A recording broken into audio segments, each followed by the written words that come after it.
Sekarang suap menyuap, sogok menyogok. Oke, sudah umum ya Pak. Jadi kalau ada kejadian orang yang mencoba untuk menyuap, kan? Itu 15 abad yang lalu sudah terjadi di era Nabi. Sejak Nabi bertugas di Madinah. Kata Nabi, ar-rashi wal murtashi finnar. Yang nyuap dan yang disuap di neraka. Nabi tidak katakan berdosa. Nabi tidak mengatakan begini, yang nyuap dan yang disuap itu berdosa. Ini menunjukkan bahwa suap menyuap itu tidak berdosa. Tidak berdosa. Cuman langsung ke neraka. Nah ini bahasa hadis, ada diksi di dalamnya. Jadi kalau ada diksi yang seperti itu artinya perbuatan yang dimaksud itu damage-nya besar. Mencelakakannya tinggi, bahayanya banyak. Itu hadisnya sama Pak. Itu nafas kalimatnya sama dengan hadis pembunuhan. Al-qatil wal maqtul finnar. Orang yang bersengketa ingin saling membunuh sehingga ada korban, dua-duanya di neraka. Dengan maksud membunuh, menghilangkan nyawa. Jadi disamakan hadis tentang suap menyuap itu damage-nya dengan hadis pembunuhan. Ini membunuh secara perlahan. Jadi membunuh integritas itu disifati oleh Quran sebagai pembunuhan perlahan, proses pembunuhan perlahan karena menghilangkan sifat moral sehingga merusak pada karakter kinerja. Karakter moralnya hilang, karakter kinerjanya itu negatif, pasti gugur. Jadi bagian pertama ini suap menyuap. Baik, ada bentuk turunan dari itu. Ya. Kenapa tegang begini nih? Ya balik.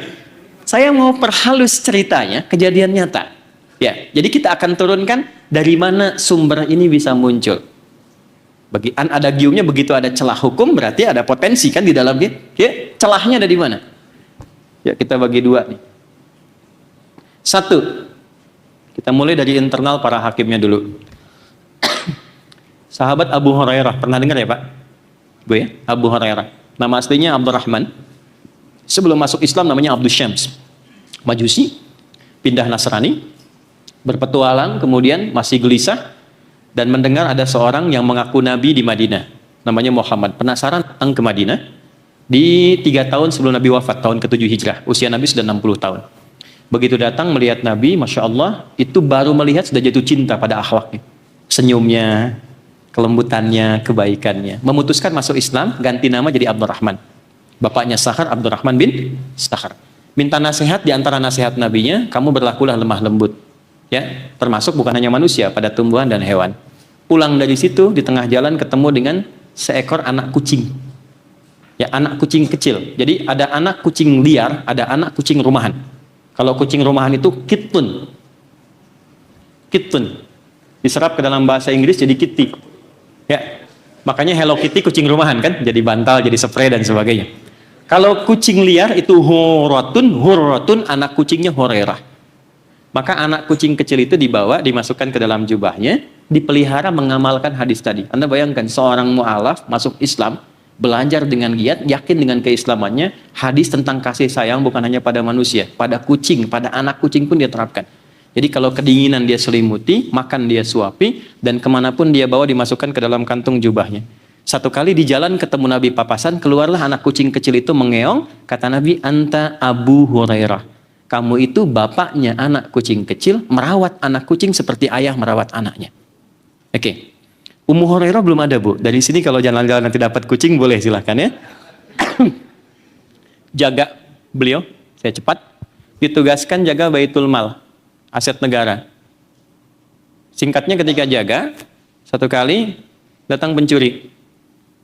Begitu pencuri itu datang, tangkap oleh beliau. Kau mencuri, saya lapar Pak, tapi tidak mencuri katanya. Setelah itu dibebaskan, dia pergi. Hari kedua, dia datang lagi, ditangkap lagi. Dengan pengaduan yang serupa, saya lapar, butuh ini, butuh itu. Tidak, tapi tidak dengan mencuri. Sekarang kamu akan saya bawa ke hadapan Nabi. Tidak. Ya tolonglah saya begini begitu, dibebaskan. Dilaporkan esoknya ke Nabi, Nabi katakan, ya, dia malam ini akan datang lagi. Oke. Begitu datang malamnya, sudah bertekad saya tidak akan pernah lepaskan lagi. Maka ditangkaplah kemudian sosok itu. Ketika ditangkap, Saya akan bawa kamu langsung ke Nabi. Perhatikan. Maka orang itu kemudian berkata, jangan bawa saya ke Nabi, kompensasinya saya akan ajarkan Anda satu ayat yang kalau Anda itu fokus, bisa hafal ayat itu, maka Anda tidak akan pernah disentuh dan digoda oleh setan. Abu Hurairah itu tipikal seorang pembelajar. Ingat baik-baik. Di sahabat Nabi itu nanti ada yang tipikalnya dengan kedudukan, ada yang dengan harta, kedudukan seperti Omar, harta seperti Abdurrahman bin Auf dan Uthman, pembelajar seperti Ali bin Abi Thalib dan Abu Hurairah, nanti ada yang dengan tenaga seperti Bilal. Orang itu membawa dengan pembelajaran, saya ajarkan satu ayat, yang kalau engkau bisa menghafal dan membacakannya, engkau tidak akan digoda dan disentuh setan. Maka diajarkanlah ayat kursi itu. Ya, Quran surah kedua ayat 255. Begitu dibacakan, terpana karena baru dengar itu, kaget, itu yang dipegangnya itu tiba-tiba terlepas dan hilang. Dilaporkanlah kepada Rasulullah. Nah, laporan itu diberikan bukan hanya ingin melaporkan kasus.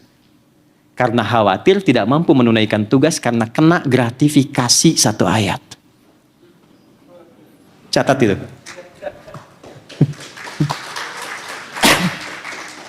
Ya, dan kasusnya banyak. Jadi bukan karena ingin melaporkan kejadian begini saja, karena takut saya salah menunaikan amanat karena dikasih satu ayat saya lepasin gitu.